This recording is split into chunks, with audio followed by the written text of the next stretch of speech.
भ्रष्टाचाराविरोधात अन्यथा बेमुदत आमरण उपोषण। ग्रामविकास अधिकारी यांच्या विरोधात भ्रष्टाचाराच्या विरोधात मागील 16 जानेवारी 2024 मंगळवारपासून छत्रपती शिवाजी महाराज प्रवेशद्वार येथे बेमुदत अन्यथा आमरण उपोषण तानाजी दत्तात्रय साळुंखे यांनी आमरण उपोषण सुरू केले आहे। मी तानाजी दत्तात्रय साळुंखे, राहणार बारतांबे, तालुका बार्शी। मी वारंवार गेल्या 3-4 महिन्यापासून प्रशासनाच्या निदर्शनात पुरावे आणून देतोय। हे भ्रष्टाचार आहे ग्रामपंचायत मध्ये। हे काम फक्त बिल काढून कागदावर काम आहे, काम केले गेलेले नाही।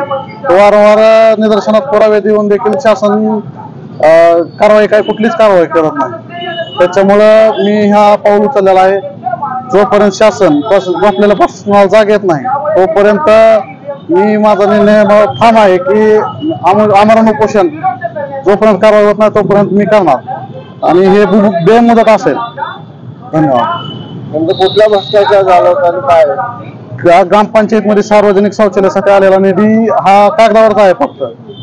आता बिल पास झालेले आहेत पण अस्तित्वात कुठं नाहीच। ग्रामपंचायतीने सार्वजनिक शौचालय बांधलेलेच नाही। दलित वस्तीचं समाज मंदिरासाठी गेट असेल, शॉपिंग सेंटरचं काम असेल, असे अनेक काम आहेत। भुयारी गटारीचं असेल त्याच्यामध्ये अपहार आहे, स्मशानभूमीचं काम असेल, हे निकृष्ट दर्जाचे कामं झालेले आहेत।